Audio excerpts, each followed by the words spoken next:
Oi, gente, boa tarde, tudo bem?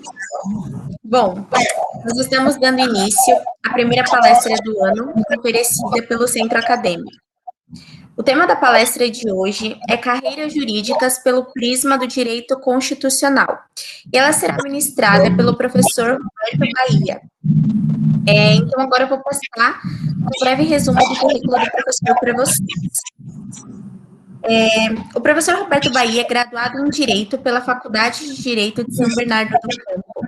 É especialista em Direito Civil também pela Casa, mestre em Direito pela Universidade Metropolitana de Santos e técnico pelo Centro Universitário Fundação Santo André. É atualmente advogado e professor titular de Direito Constitucional da SBC, o qual eu tive a honra de ser aluna em 2019. Então, passo a palavra para o professor e é isso aí.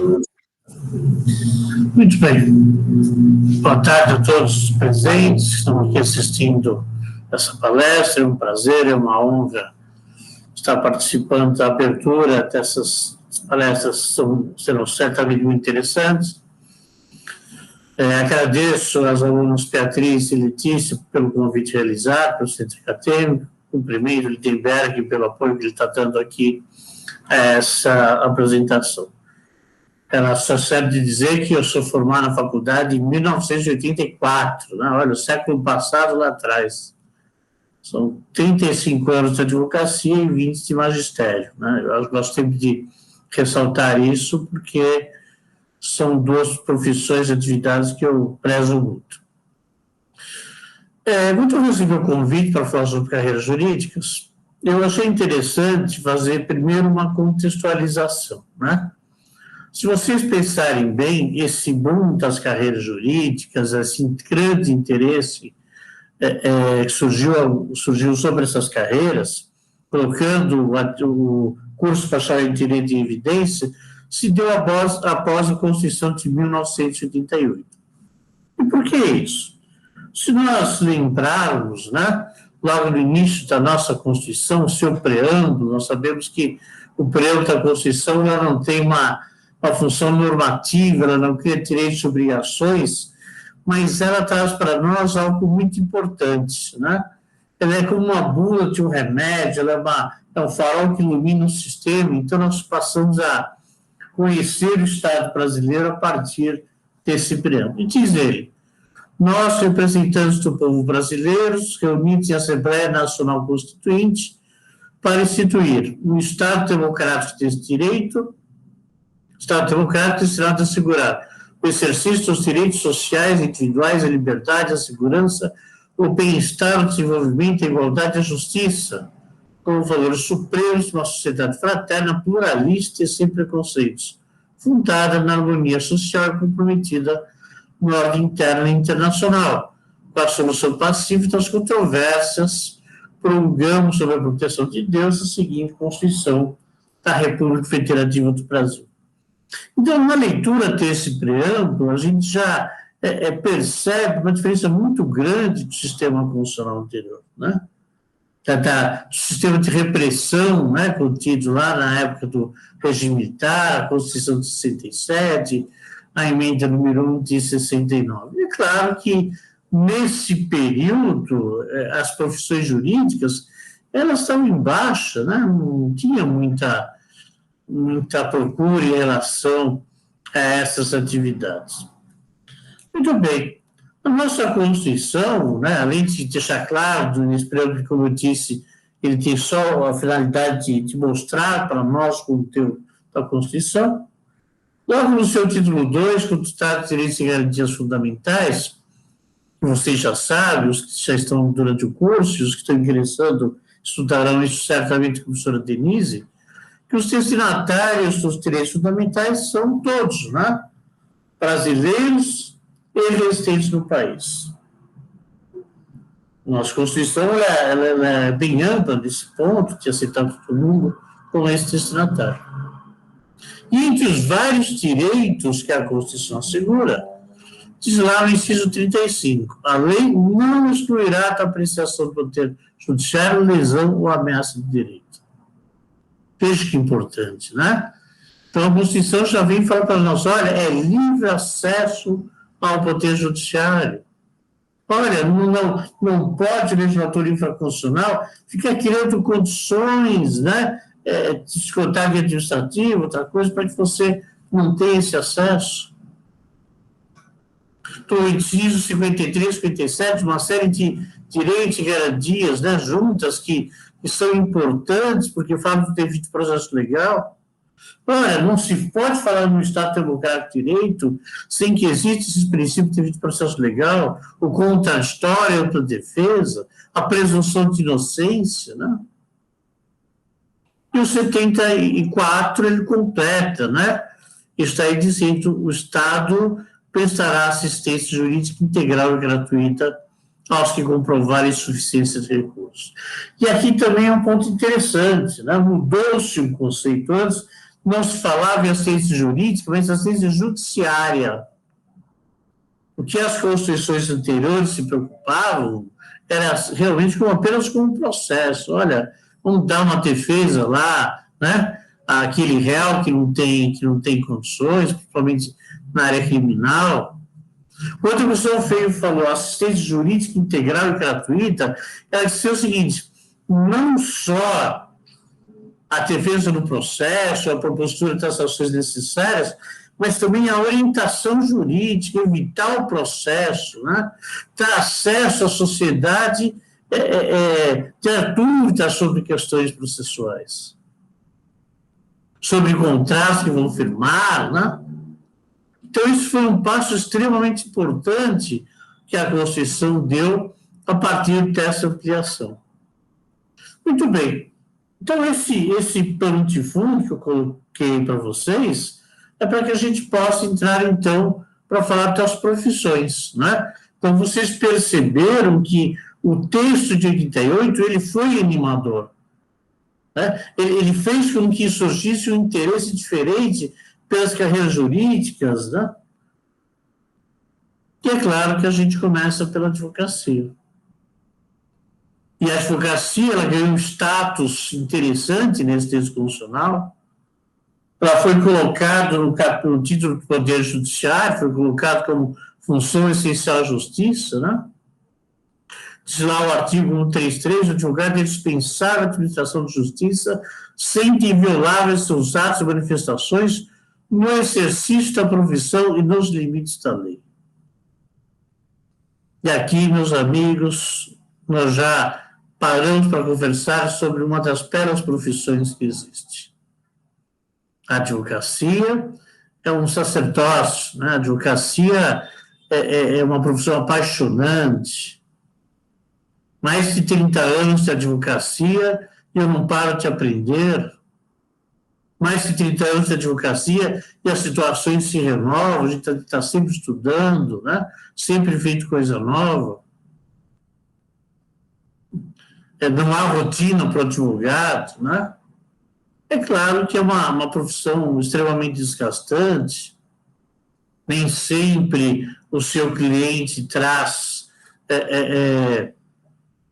a sua lead certinho, né? Às vezes falta alguma coisa, ele esquece alguma coisa.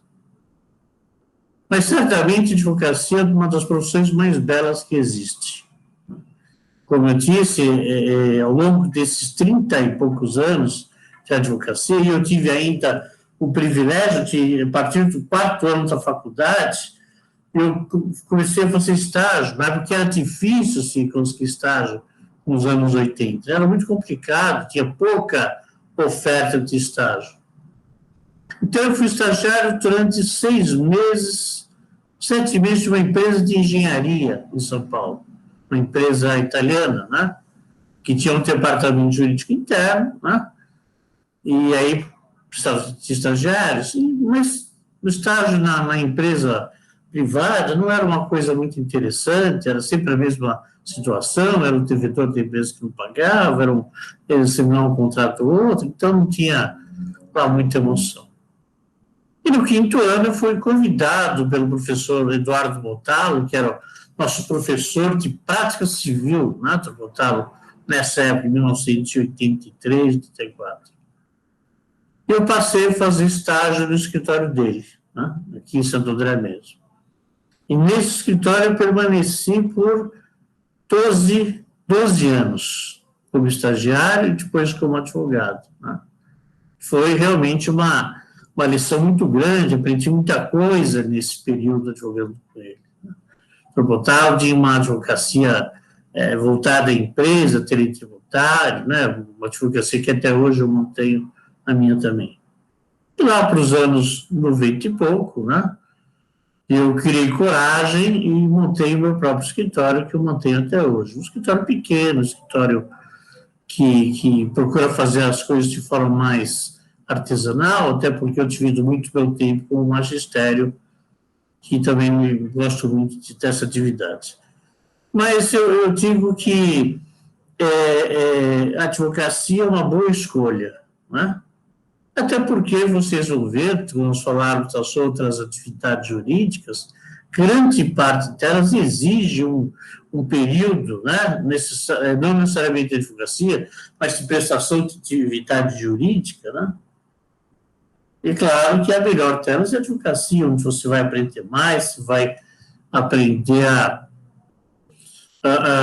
compreender os problemas das pessoas, a estudar, examinar, a saber lidar com os colegas, né, com o juiz, com o promotor, com o cartorário, né? Isso é muito importante que os alunos aprendam isso. Nós temos aí o nosso trabalho no escritório escola, eu sou coordenador do escritório escola, e é muito bom você ver o aluno contra eleito no escritório escola, cru, né, não conhece muitas coisas, e depois de um ano e meio, ele sai de lá absolutamente preparado, né? Para a advocacia, para outras atividades, para outros estágios. Hoje o estágio está em alta, né? Os alunos não têm grande dificuldade para arrumar estágio em escritório de advocacia, em empresas, em fóruns, em autarquias, né? Eu sempre falo para os meus alunos que o estágio é muito importante e que você não deve passar 2 anos na mesma empresa, 2 anos no mesmo escritório, 2 anos no fórum, de estágio. Você tem que aproveitar esse período para conhecer todas as áreas do direito. Então, você fica 6 meses, 1 ano numa empresa, né? Depois você fica mais 6 meses no escritório, a dinâmica de uma empresa e de um escritório é muito diferente na área da advocacia, né? Aí você fica mais 6 meses dentro de um gabinete de juiz como estagiário, vendo como funciona internamente, isso, no fórum. E eu acho que aí, às vezes, nem sempre, quando o aluno entra na faculdade, ele tem muito claro qual caminho ele quer seguir, né? Até porque, como nós vamos ver aqui, a advocacia abre um leque muito grande, né? Muitas atividades podem ser, muitos cargos podem ser ocupados a partir do curso de bacharelado em Direito, né? Então, você tem que aproveitar para se encontrar dentro desse mercado, desse sistema. E é isso para isso que o estágio serve, né? Para colocar na prática aquilo que os professores passam ao longo dos 5 anos de curso, né? E para você realmente escolher aquela área. Para vocês terem uma ideia, durante o período em que eu cursava a faculdade, eu pensava em ser promotor público, né? Pensava no Ministério Público. Era uma carreira que mais me parecia interessante. Na hora que eu comecei a fazer estágio, principalmente com o Dr. Botalo, no escritório dele, né, eu me apaixonei pela advocacia e realmente falei, olha, não é concurso meu caminho. Meu caminho é a advocacia, né? Essa a praia que eu gosto e é essa praia que eu vou seguir, né? Hoje a gente vê os jovens, até por uma questão de segurança, né? Eles preferem mais concursos públicos, nós vamos ver daqui a pouquinho alguns deles, mas sem dúvida nenhuma, quem optar pela advocacia não vai se arrepender, né? É uma profissão muito interessante, muito apaixonante para quem gosta. Muito bem, mas ao lado da advocacia privada, que é essa que nós fazemos, né? Seja como empregado, funcionário de uma empresa, seja dentro de um escritório privado, ela também, a partir de 88, ela tem como paralelo a defensoria pública, né? Disse a vocês que que a Constituição, lá no 74, 5º, né, fala numa assistência jurídica integral e gratuita, e para isso a Constituição trouxe o comando no artigo 134, logo após falar da advocacia, para falar da Defensoria Pública. Esse artigo da Constituição, ele demorou um pouco para ser implementado, né? Os estados tiveram certa dificuldade de criar esse novo cargo. Até a Constituição anterior, que não havia figura da Defensoria Pública, a defesa das pessoas que precisavam, elas eram feitas na parte criminal por procuradores da Fazenda Estadual, né, uma procuradoria muito grande, né, então ela é dividida em setores, e tinha um setor que fazia essa defesa, principalmente na área criminal e família. Era feito também por estados privados, por ONGs, por faculdades, né? Eu mesmo, como estudante, eu participei aqui na faculdade da ciência jurídica, então era extremamente precário esse serviço que se prestava à sociedade carente. E a Constituição de 88 veio e trouxe de forma expressa a necessidade da criação de defensoria. Defensoria Federal, claro, para atuar junto à Justiça Federal, dos processos, né, de responsabilidade dela, principalmente questões previdenciárias, né, os crimes federais, então essas que são objeto desses defensores. E o estadual, que abrange tudo.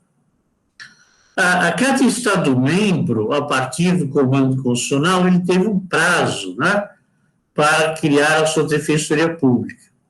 O Estado de São Paulo, ele realizou, se não me engano, no máximo até hoje, 2 concursos para defensor público.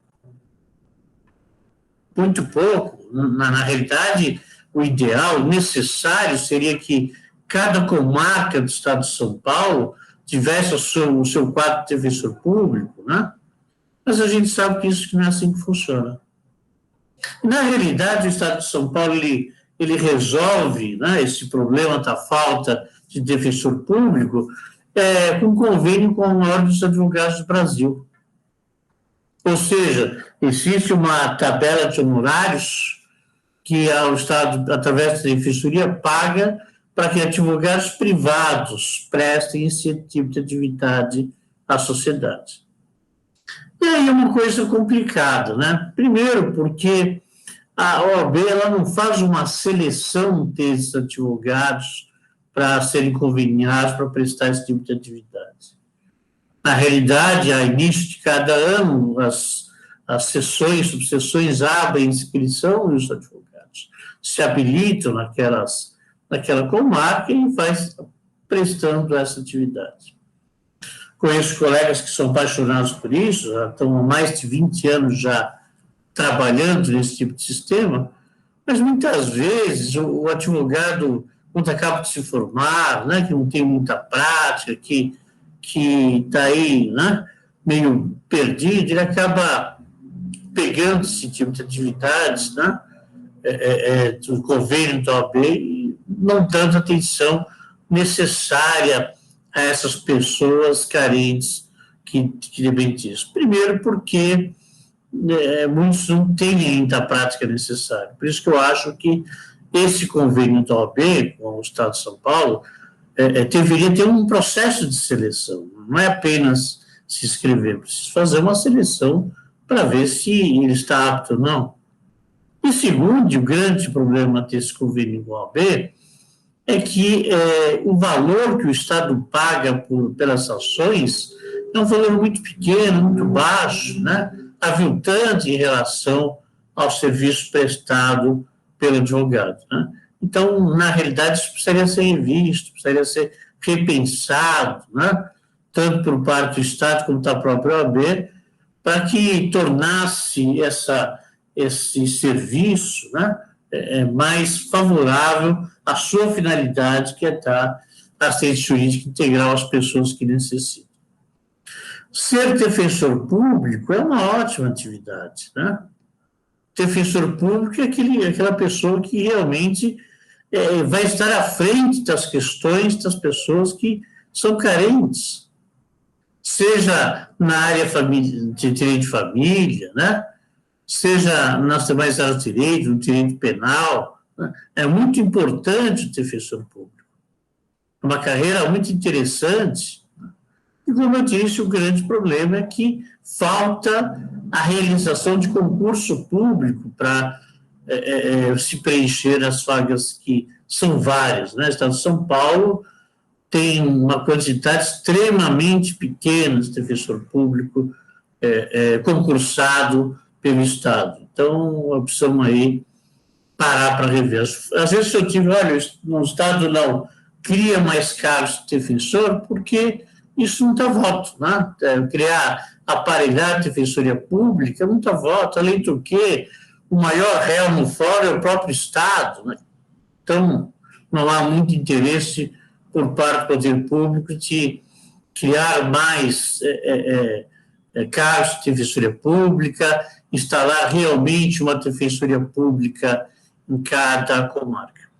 É interessante que alguns estados, como, por exemplo, Santa Catarina, que é um estado pequeno, né, mas também tem os seus problemas, o serviço de convênio com a OAB funciona muito bem, lá é feita uma seleção, né, para que a pessoa possa efetivamente prestar essa atividade.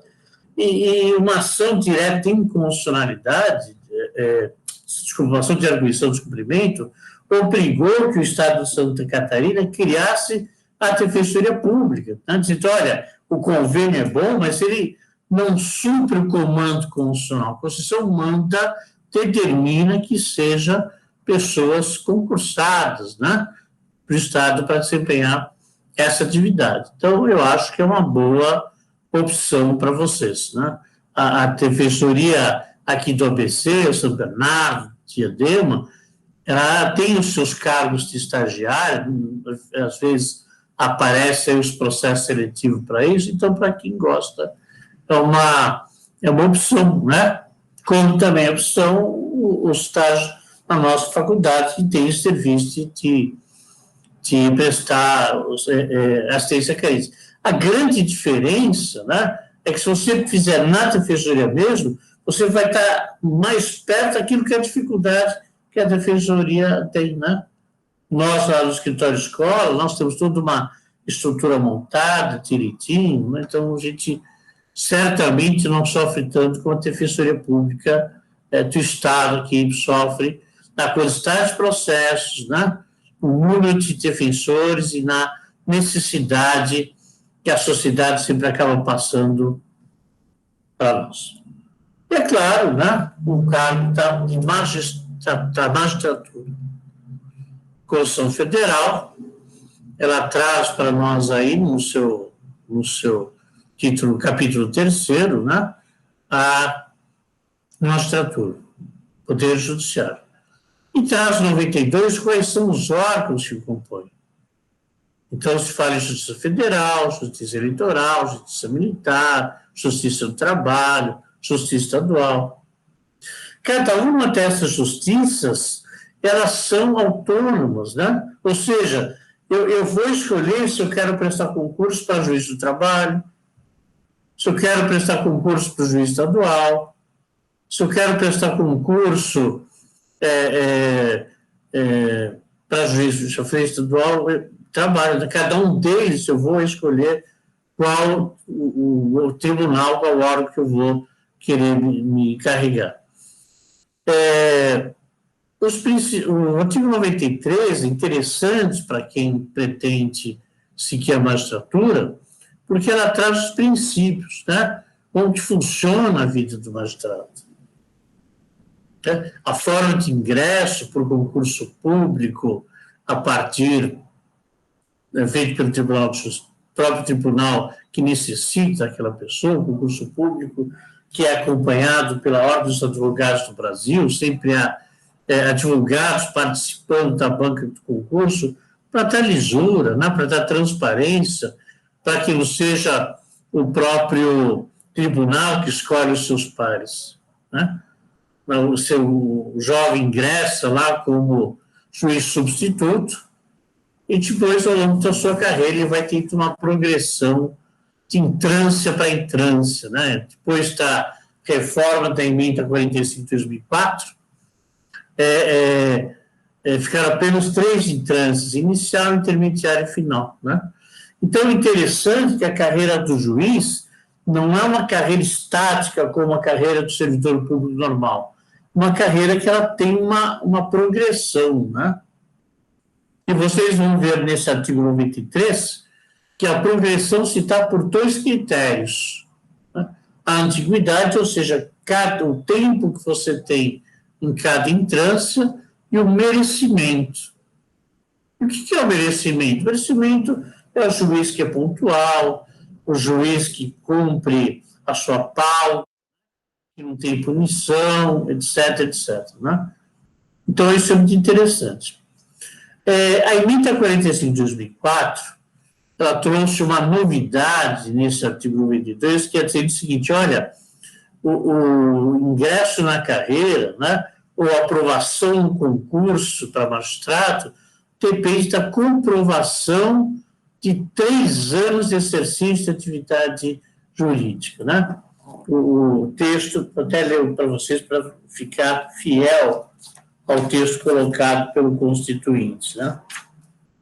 Ingresso na carreira, cujo cargo inicial será juiz substituto, mediante concurso público de provas e títulos, com a participação total dos advogados do Brasil em todas as fases, exigindo ao bacharel em direito, no mínimo 3 anos de atividade jurídica.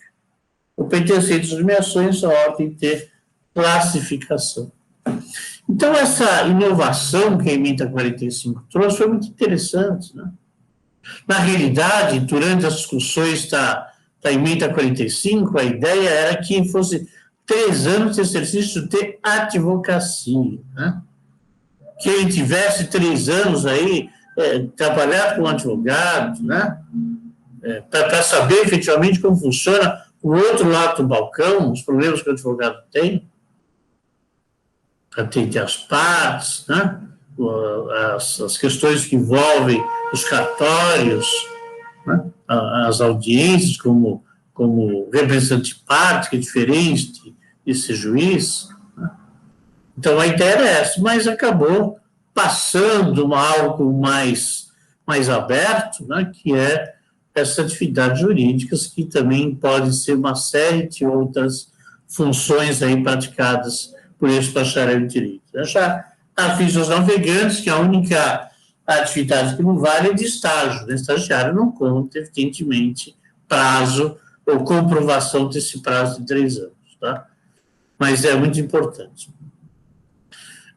Como eu disse, é uma carreira que tem progressão, só que a magistratura, principalmente a estadual, ela está muito congestionada, né? Há uma necessidade muito grande de juízes, tanto que a cada ano são realizados novos concursos aqui no estado de São Paulo, e a progressão de entrância para entrância, da primeira à última entrância, ela é meio congestionada, né? Então, demora para que o juiz chegue ao auge da sua carreira, que é o acesso dele aos tribunais, né? A rigor, como a gente vê pelos colegas aí de faculdade, do próprio fórum aqui da nossa região, para eles chegarem no tribunal de segundo grau, né, ele vai levar uma média de 20 a 30 anos de advocacia, né?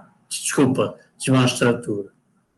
2 anos como juiz substituto, esse período ele pode ser demitido apenas em serviço público, de forma fácil.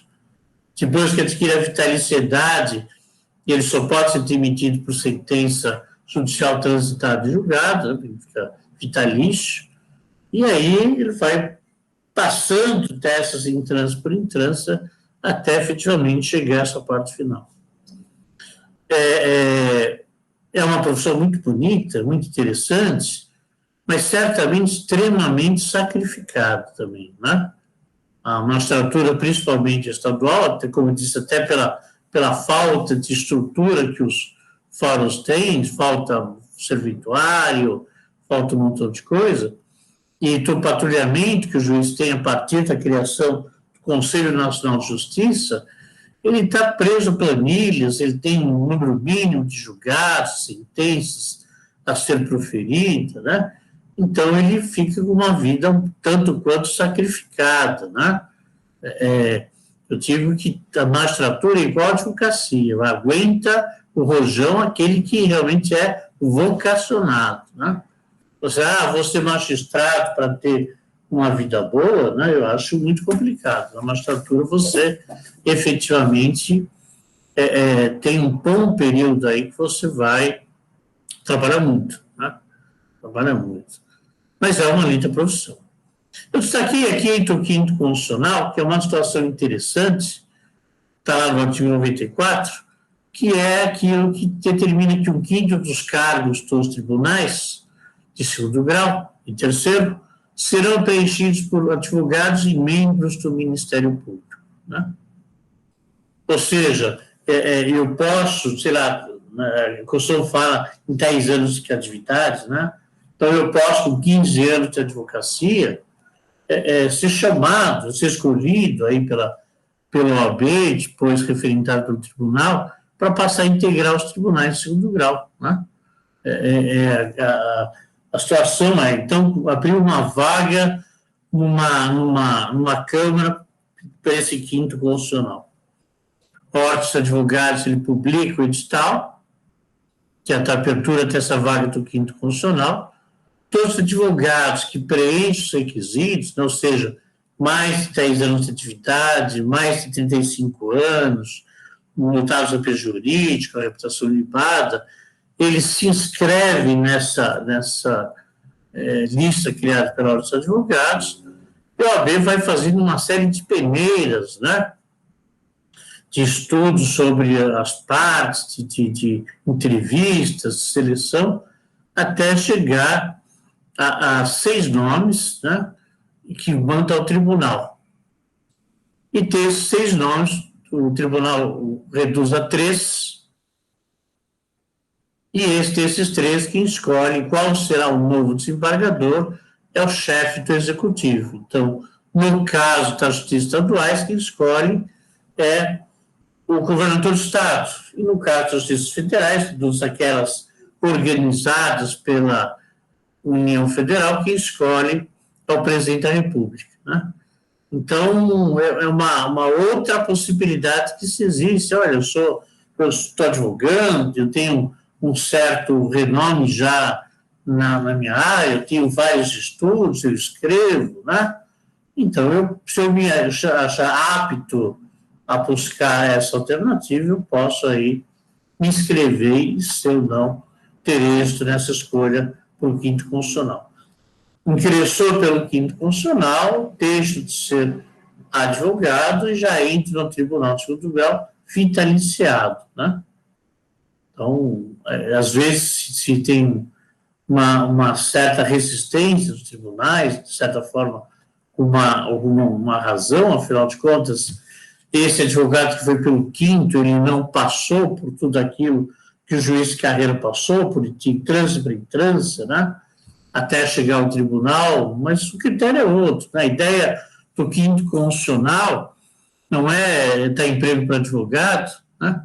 Mas fazer com que tantos advogados e membros do Ministério Público, levados por essa possibilidade, eles renovem, né, o pensamento, tragam de fora ideias novas, daquelas diferentes daqueles que estão julgando há anos e anos as mesmas matérias, né? Então, é interessante, a função do quinto é isso, né? Oxigenar, ventilar os tribunais através desses advogados promotores que passam a integrar o judiciário. Alguns falam que é bom ser juiz, não? O juiz, ele tem garantias, né? Ele tem a vitaliciedade, né? Ele vai ser juiz para sempre, mesmo se aposentado, ele continua juiz. Depois, é claro, de passar os estágios probatórios de 2 anos. Ele tem a inamovibilidade, ele não pode ser transferido, ou não pode ser, pode até recusar promoção, se quiser, estou numa comarca em trânsito intermediário, eu gosto do que faço, gosto da comarca, né? Eu quero ficar aqui até me aposentar, né? Em princípio, é um direito que a Constituição dá a esse magistrado, exceto se ficar demonstrado que a permanência daquele magistrado, daquela circunscrição, traz algum problema, né? Traz alguma prejuízo ao jurisdicionado. O juiz está há tanto tempo lá na comarca que tudo que acontece tem que passar por ele, né? Então ele passou a ser um cara muito mais que juiz. Então aí já não serve mais. O próprio tribunal, através de um processo próprio, né? Sempre através do devido processo legal, vai acabar removendo aquele juiz para uma outra comarca, para uma outra jurisdição, né? E a outra garantia que ele tem é a irredutibilidade dos subsídios, né? O salário do juiz não pode ser reduzido. Ora, na realidade, isso que pode parecer uma grande vantagem de uma carreira pública, nada mais certo que direitos fundamentais, né? O destinatário dessas garantias não são os magistrados, mas são os jurisdicionados, sociedade.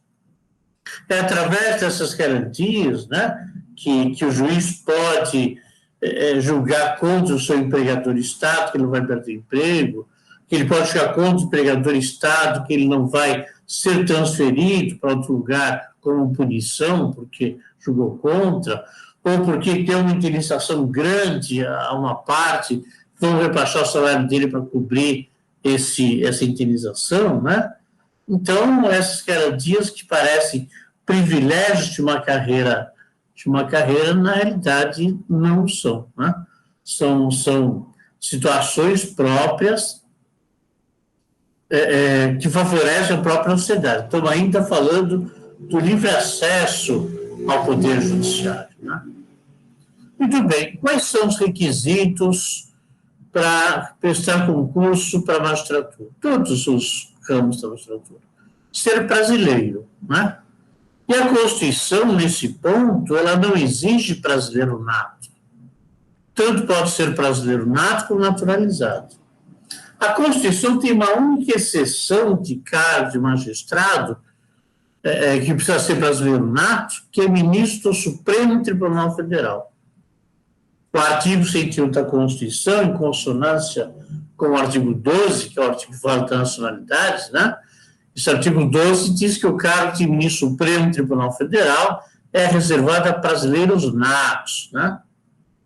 Alguns dizem que é pela importância que esse tribunal tem, que é um tribunal constitucional, que é um tribunal que tem por função interpretar a Constituição, e outros dizem que é por conta de que o presidente do Supremo Tribunal Federal ele é o último na sucessão temporária do presidente da República. Então, se o presidente da República tem que ser brasileiro nato, todas essas pessoas relacionadas no artigo 12 que possam vir a substituí-lo na sua ausência temporária, né, ou definitiva, até que se façam novas eleições, necessariamente deverão ser brasileiros natos. Então, a linha a gente sabe, né, o presidente, na sua falta o vice, na sua falta o presidente da Câmara, na sua falta o presidente do Senado e, finalmente, na sua falta o presidente do Supremo Tribunal Federal. Mas, tirando essa exceção, basta que eu seja brasileiro. Então, pode ser brasileiro naturalizado sem nenhum problema. Relações. Como eu disse, lendo aí o inciso 1º do artigo 93, né, ingresso por concurso público. Então, diferente dos demais poderes, que a legislativa, executiva, eu ingresso por critérios políticos, né, eu voto, é o povo que me escolhe para exercer aquela função, aquele cargo, no judiciário é o meu conhecimento técnico que vai me levar a ocupar o cargo dentro do poder judiciário, né? Então, é o único dos poderes que o critério de escolha é um critério político, um curso de provas e títulos. É claro, a posse dos direitos políticos, né? Tem que estar com eles de integralidade, tanto passivo como ativo, como votar e ser votado, né? Bacharel em Direito, não ter antecedentes criminais, também muito importante, a idade máxima de 65 anos, né, porque a expulsória se estava aos 70, agora com a PEC da bengalinha foi para 75, e, como eu disse, a emenda 45 de 2004 trouxe a necessidade da comprovação de 3 anos de atividade jurídica, né? Então, um ponto importantíssimo essa mudança. Por que é tão importante isso, né? Uns anos atrás, antigamente, os alunos que já entravam na faculdade focados nessa função da magistratura, eles já direcionavam 5 anos de estudo para isso, né? Estudavam de manhã na faculdade, à tarde cursinho, à noite em casa, e conseguiam, logo que se formavam, sei lá, 25, 26 anos, ingressar na magistratura, pelos próprios méritos.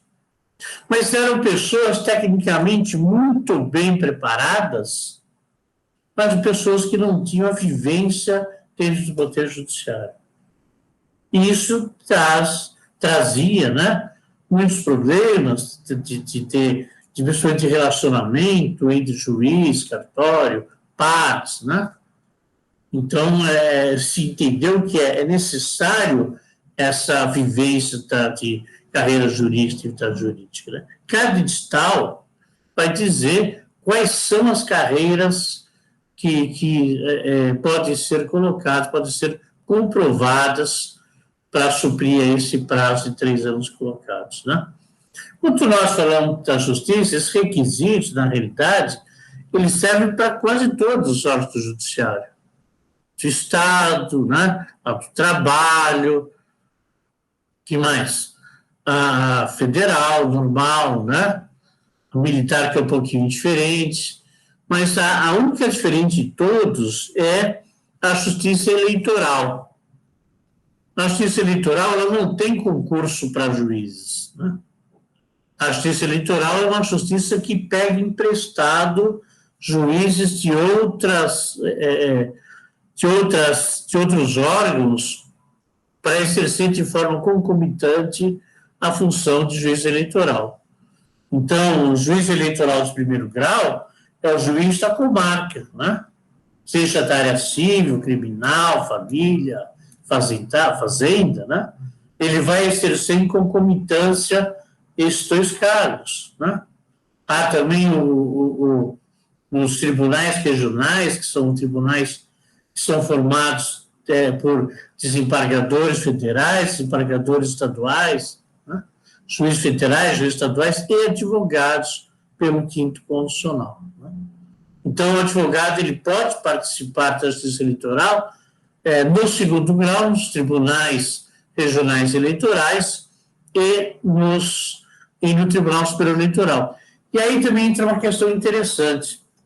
Disse a vocês agora há pouco que quando o advogado entra pelo 5º constitucional, ele renuncia à advocacia, né? Ele entra como juiz de 2º grau, como desembargador, vitalício. Na justiça eleitoral isso não acontece. Por quê? Porque é um cargo temporário. Todas essas pessoas que compõem o Tribunal Eleitoral, eles ficam no cargo por 2 anos, podendo ser reconduzidos por mais 2. Então, o máximo que ele vai ficar é 4 anos como juiz eleitoral, né? Então, é claro que eu não vou exigir do advogado que é levado ao Tribunal Regional Eleitoral ou Superior que ele renuncie à advocacia, né? O que ele não pode é continuar o advogado na área eleitoral, mas nas demais áreas do direito não há nenhum problema em relação a isso. Tudo bem? Então, aqui estão os órgãos, como eu disse, né? Justiça Estadual, Federal, Trabalho, Eleitoral e Militar. Então, eu coloquei o asterisco nas 2 últimas justamente porque a sua formação é diferente. A Justiça Militar ela é basicamente formada por oficiais, né, da força pública, né?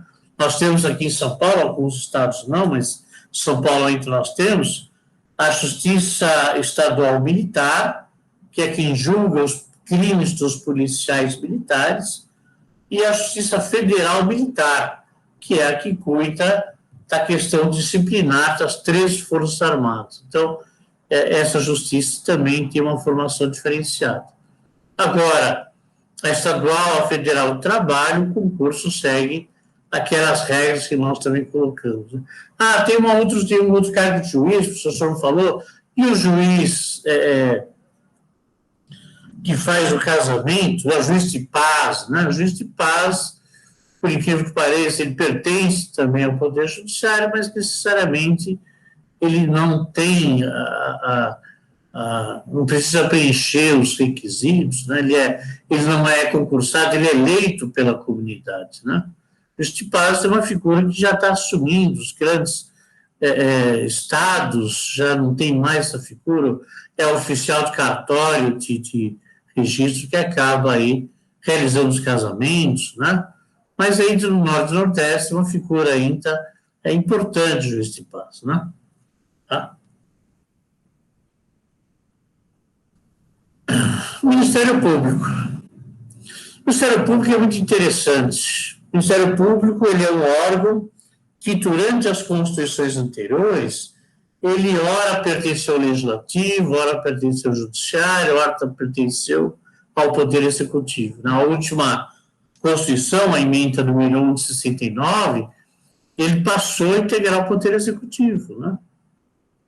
E aí veio a Constituição de 88 e desvinculou ele dos 3 poderes. Falou, olha, o Ministério Público é um órgão autônomo, né? Ele gravita, ele fica perto ao lado dos 3 poderes.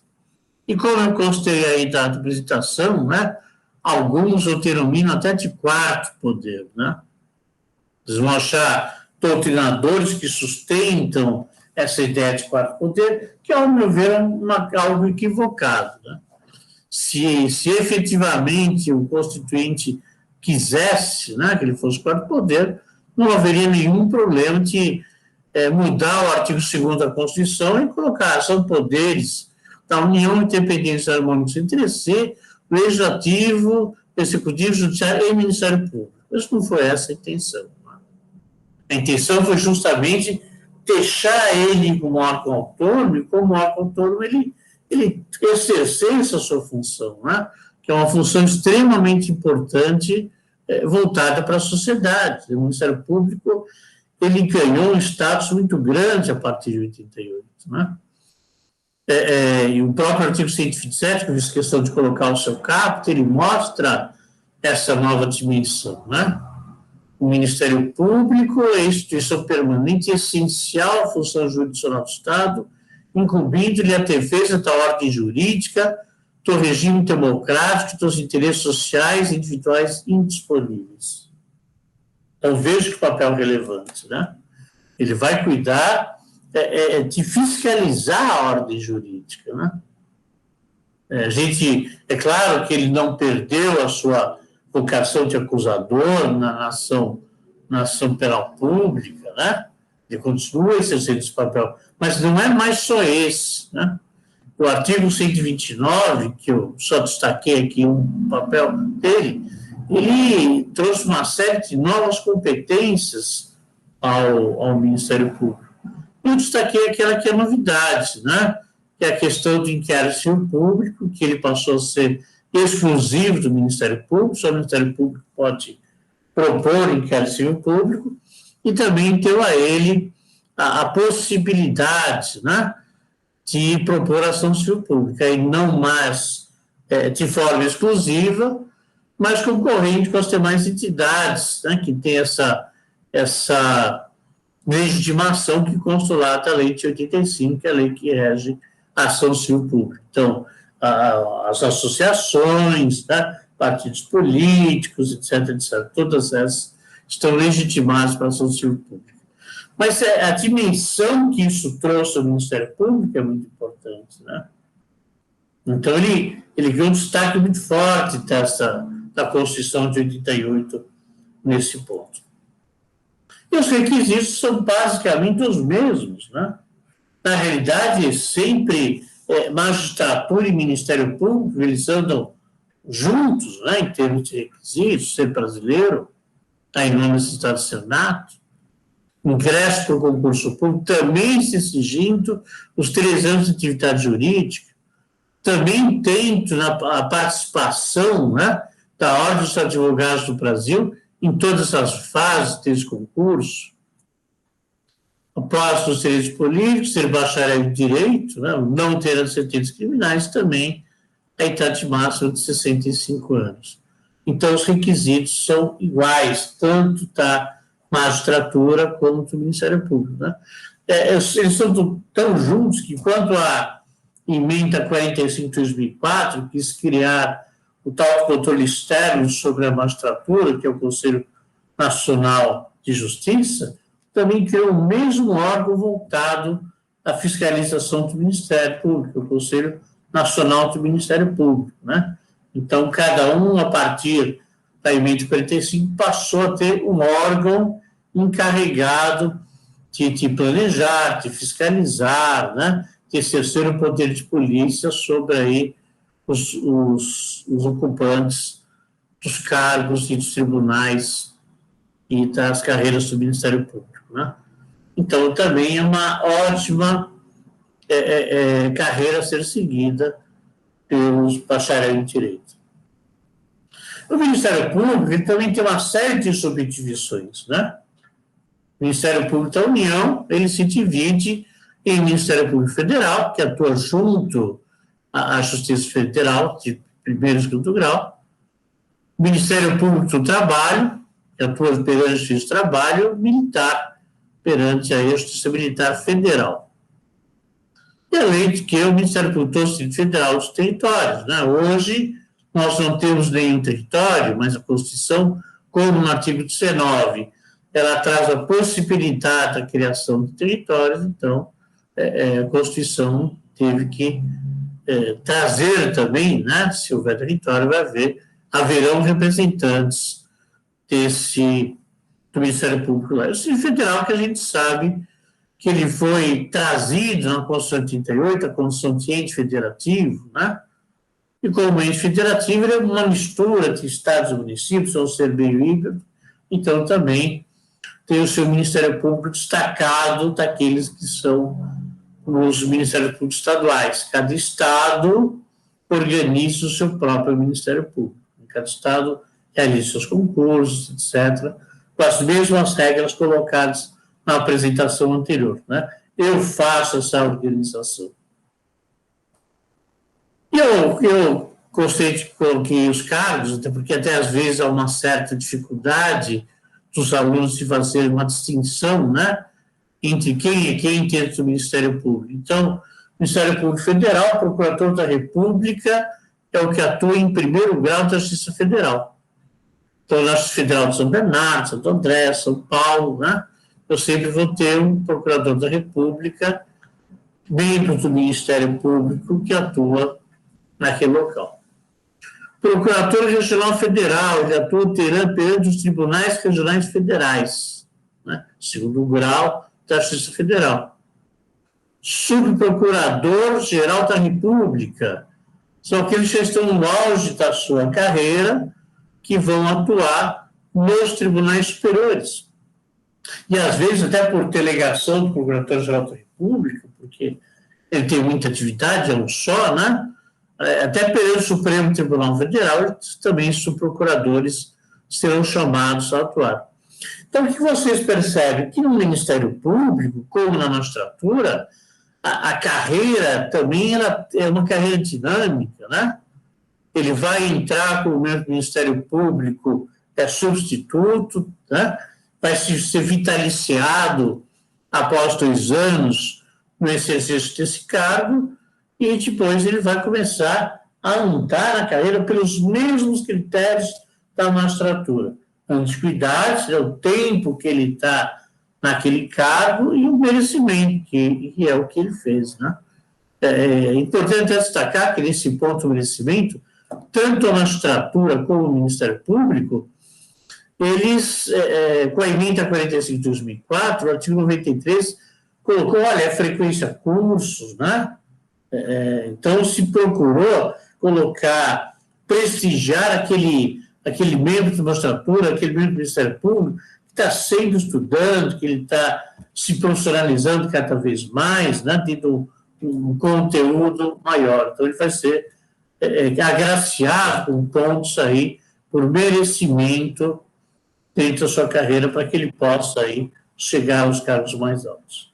No Ministério Público Estadual, eu tenho um promotor de justiça, né, que é aquele membro do Ministério Público que atua em primeiro grau. Então, toda a comarca, né, vai ter o seu corpo de membros do Ministério Público que atuam por áreas. Eu vou ter Ministério Público do Meio Ambiente, eu vou ter da família, eu vou ter da criança e adolescente, né? Então, são os núcleos que se formam aí no Ministério Público. Procurador de Justiça atua perante o segundo grau, perante os tribunais de justiça de cada estado, né? É o auge da carreira no Ministério Público Estadual, e o Procurador-Geral de Justiça, que é quem manda, né? Quem chefia aí o Ministério Público Estadual, tá? Então, também são carreiras bem interessantes. Também se criou, na Constituição de 88, a Advocacia Geral da União. Disse a vocês que, antes da Constituição de 88, quem fazia a defesa da União, até porque estava vinculado ao Poder Executivo, era o Ministério Público Federal. Então, uma parte do Ministério Público Federal atuava como custos-legis, né, exercendo o seu papel de fiscal da lei, e outra parte ele funcionava como advogado da União, ele defendia os interesses da União Federal em juízo.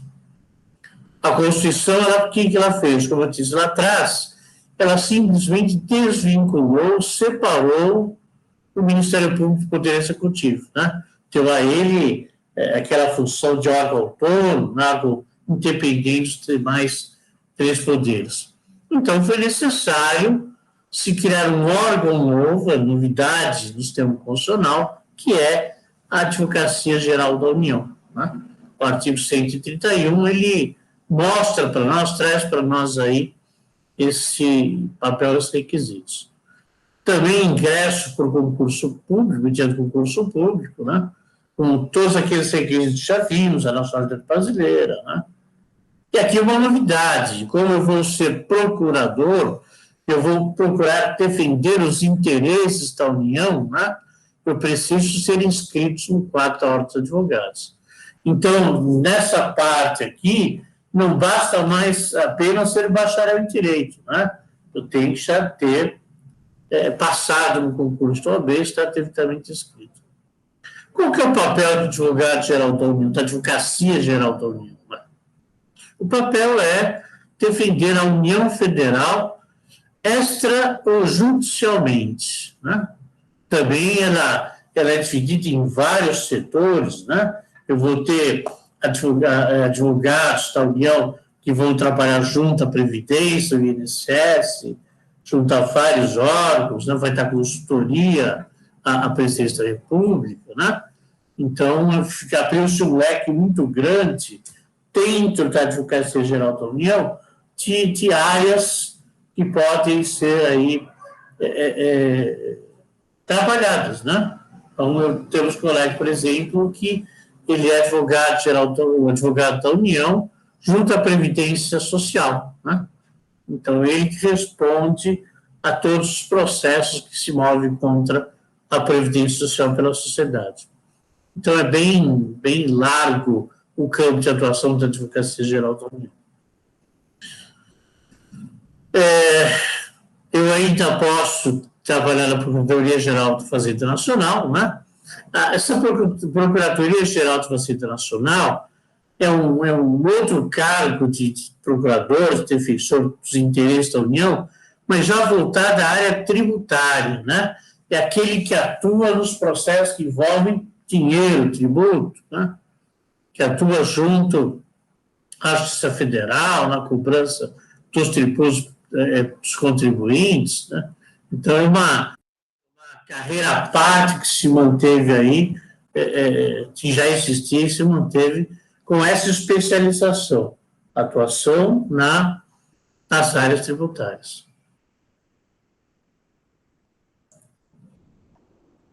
procuradorias estaduais e municipais, né? Também nós vamos aí, cada estado vai ter o seu corpo de advogados, né?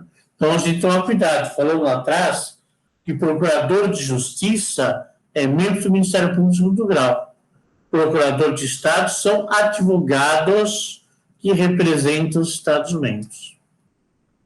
Disse a vocês que antes de ser criada a Defensoria Pública, antes da Constituição de 88, parte desses procuradores do Estado, eles eram chamados para fazer Defensoria Pública, né? Chamavam de PJ, né? Procuradoria de Assistência Judiciária, olha que interessante, né? Judiciária, só para defender as partes dos processos, principalmente nos processos crime, né? Aí que eles atuavam mais. E com a criação da Defensoria Pública, o defensor público passou a ser uma carreira à parte, né? Então, hoje nós temos no Estado o defensor público e temos no Estado os procuradores do Estado, que são duas carreiras autônomas, carreiras que não se misturam.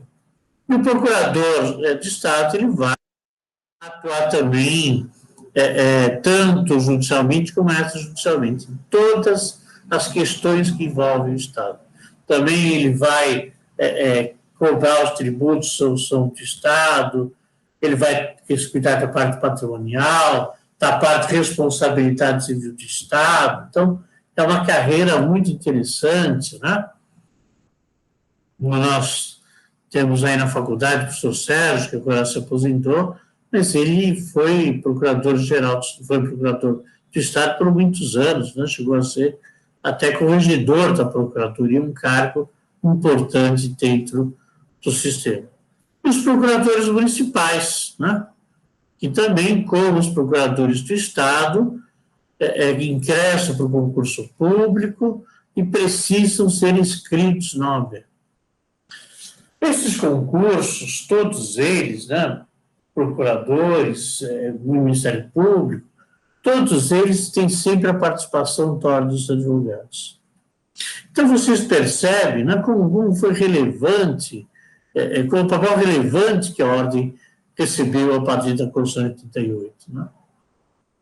Não só porque é uma autarquia diferenciada que cuida dos advogados, né, pune os advogados quando eles são faltosos.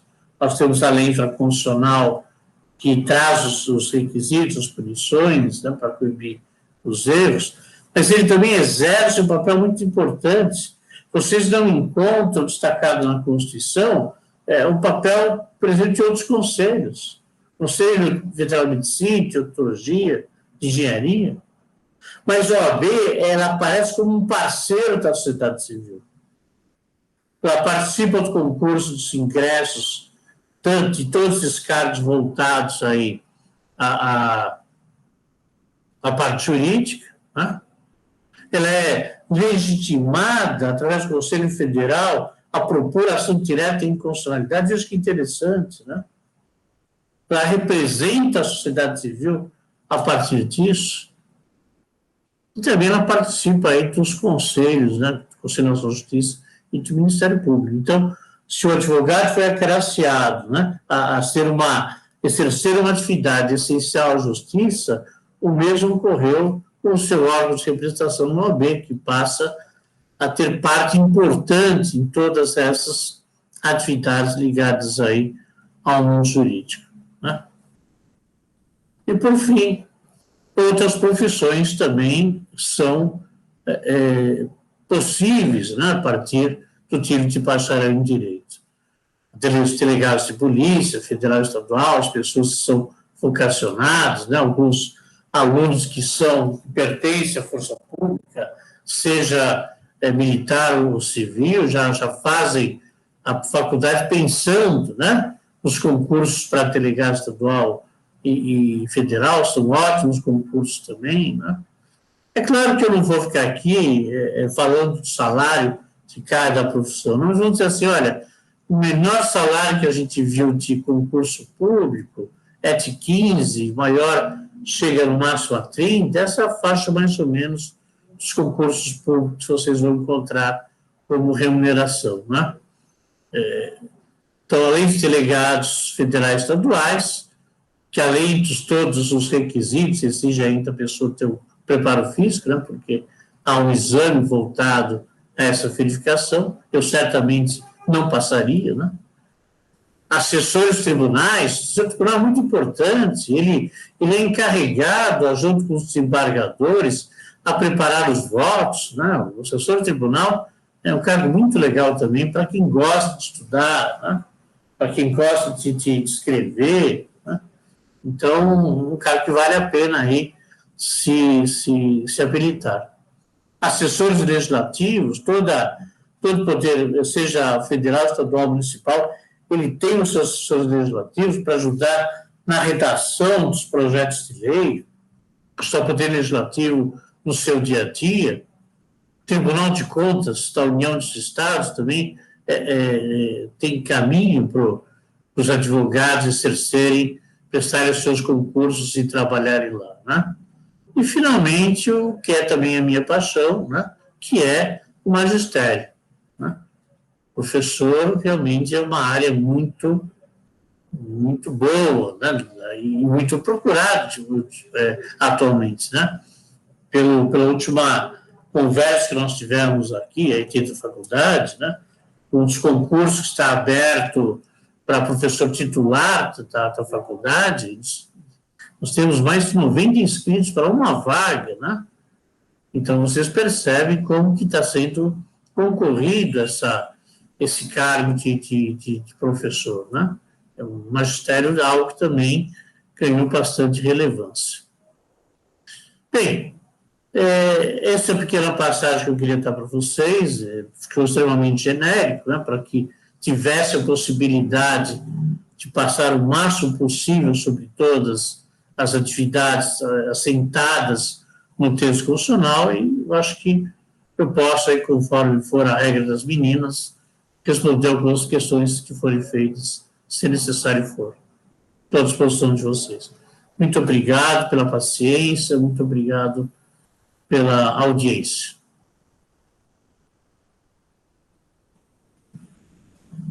Professor, muito obrigada pela exposição. Gostaria de agradecer aos alunos presentes. Nós chegamos a 315 alunos conectados, né? Uma palestra super importante, principalmente para quem está começando agora a se conectar com o direito. Então, gostaria de agradecer ao senhor e a todos os alunos. Nós tivemos algumas perguntas, né? Então, os alunos tiveram a possibilidade de colocar o nome deles ou então fazer anonimamente, né? A maioria foi anonimamente, e eu vou ler algumas. A primeira delas: considerando as proporções, a advocacia pro bono oferecida por escritórios de advocacia privados compete, de certa forma, com a defensoria pública?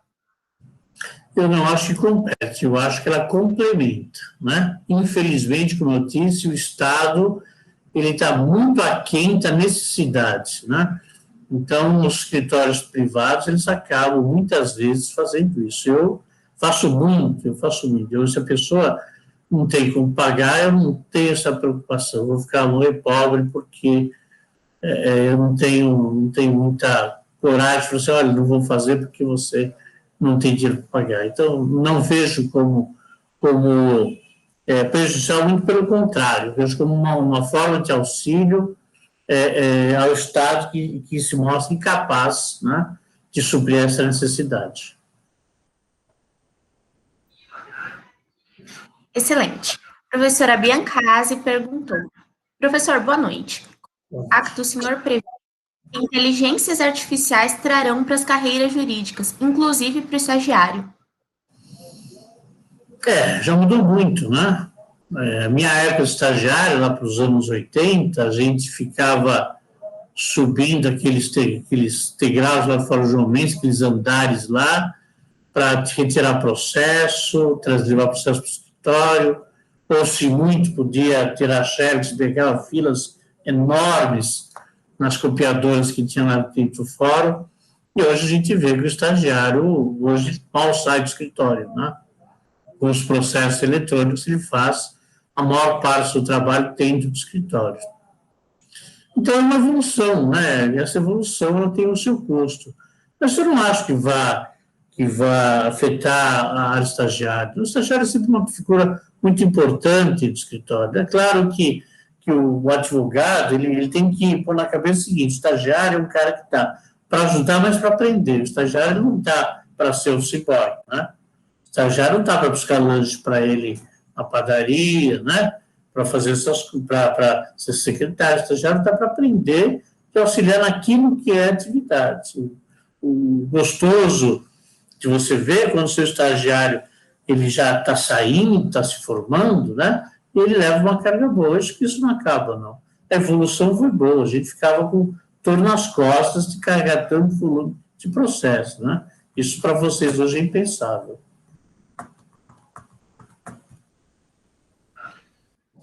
Uma outra pergunta feita, professor, que eu acredito que seja muito interessante para quem quer ingressar, né, na carreira acadêmica professor, quais as dificuldades de conciliar uma carreira jurídica na magistratura ou mesmo na advocacia com a de professor?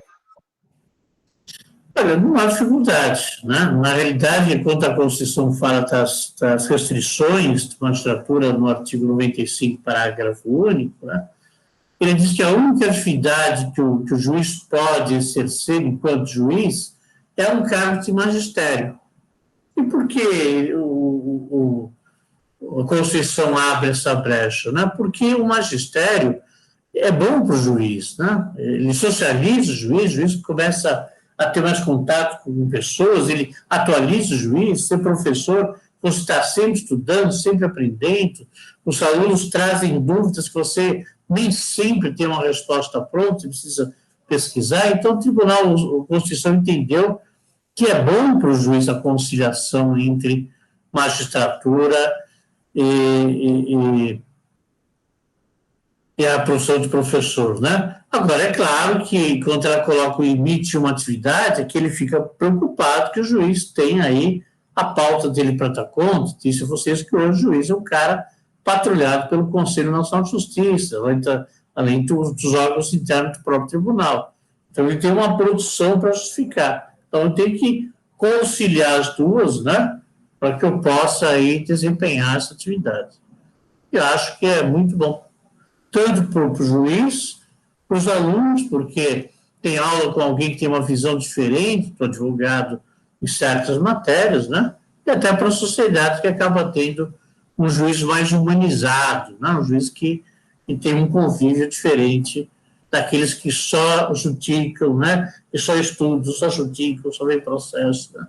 Então, que eu acho que é bom para todo mundo.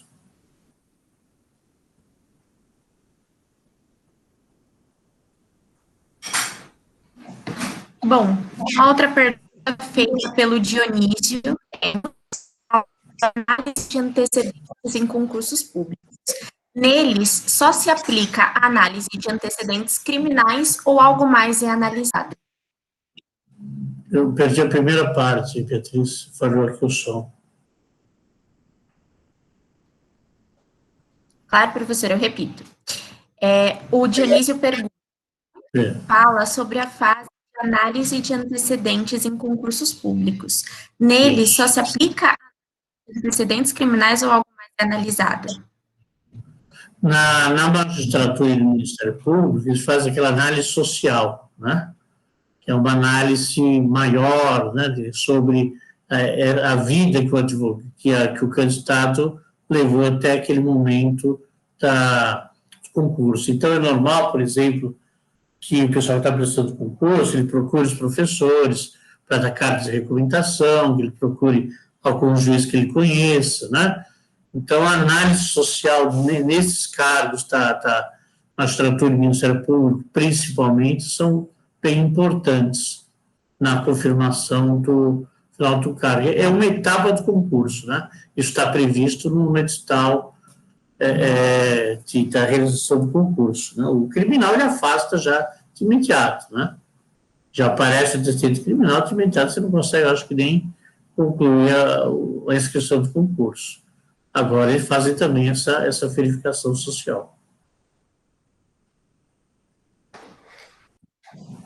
Perfeito, professor. Estou pegando bastante perguntas, né? Mas pelo avançado da hora, eu vou fazer uma última pergunta. Professor, boa noite. Tenho muito apreço pela área da Defensoria Pública. Em sua opinião, qual a maior dificuldade da área, além da seleção, como dito pelo senhor?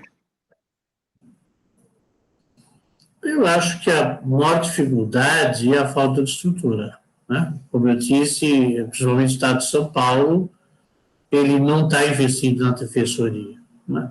São poucos cargos, as defensorias estão pouco aparelhadas, né? Então, a necessidade da sociedade é muito grande, a procura é muito grande, então acho que a insatisfação que a carreira pode trazer é aquela que a gente às vezes fala, enxugar gelo, você não consegue efetivamente dar conta daquilo que é necessário, mas é uma profissão belíssima. Eu acho que quem tem vocação, e aí tem que ser vocação, porque, na realidade, o defensor público, ele não trata só da questão jurídica, né? O necessitado, quando ele procura esses órgãos, e isso a gente vê lá nos nossos departamentos, que estão na escola, que estão aí da faculdade, que a pessoa ela traz um emaranhado de problema, problema social, né? O problema jurídico, e aí você tem que ir separando uma situação da outra, que às vezes estão muito interligadas, para que você possa, então, defender os interesses dessa pessoa. Então, ele traz uma carga emocional pesada, né? Eu acho, principalmente o que atua na área de família e o que atua na área penal, né? Por isso que eu falo, o cara tem que ser vocacionado, tem que gostar disso, falar, bom, eu quero, né, trabalhar nesse tipo de atividade. Se não for vocacionado, ele vai sofrer um pouco, né? Vai ser procurador de Estado, vai ser procurador do município, você vai lidar com matérias que não te afetem tanto o pessoal. Eu nunca quis fazer advocacia criminal, justamente porque uma primeira tentativa que eu tive nessa área, logo depois de formado, nunca esqueço, era uma professora de balé, né, muito bonitinha, diga-se de passagem, que ela atropelou um rapaz, né? E aí estava sendo processada por lesões corporais. E eu sofri tanto com o risco dela ser condenada, né? Uma pessoa que não tinha passagem criminal nem nada, e que eu falei, olha, não vale a pena. Né? No fim, ela foi absolvida por falta de provas e tal, né? Mas eu vi que aquela não era a minha praia, eu levava para mim aquela carga, né? Se fosse condenada, me sentiria responsável, então, para militar. Eu fico com a advocacia, minha praia, mais advocacia empresarial, onde a gente briga por números, né, questão patrimonial. Também não gosto muito da parte contenciosa de direito de família. Eu tenho meus colegas, meus parceiros, que eu acabo passando para eles essa parte contenciosa, né? Então, você vai achando, né, o seu nicho. E a Defensoria Pública é ótimo, repito, para quem é vocacionado, para quem gosta realmente disso, senão não aguenta.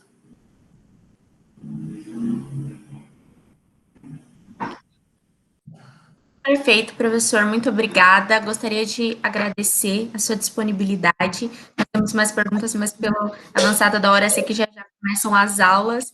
Então, gostaria muito de agradecer novamente. Os alunos têm agradecido a excelente exposição. Então, também agradeço aos alunos que estão aqui presentes, são mais de 300 alunos agora. Então, obrigada.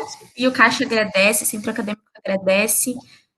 Muito importante que os professores da casa se disponibilizem para conversar com os alunos, principalmente agora, né, no começo de ano, onde muitos alunos estão perdidos. Então, muito obrigada, agradeço em nome de todo o Centro Acadêmico. Obrigado, eu agradeço vocês pelo convite, eu cumprimento especialmente os novos alunos que estão chegando aí, né, entraram numa casa fantástica, né, vamos passar essa pandemia, vamos voltar ao nosso pátio, né, e vamos ter uma convivência muito boa. Fiquei muito contente por essa lembrança para participar desse evento. Muito obrigado a todos, boa noite. Boa noite a todos, muito obrigada.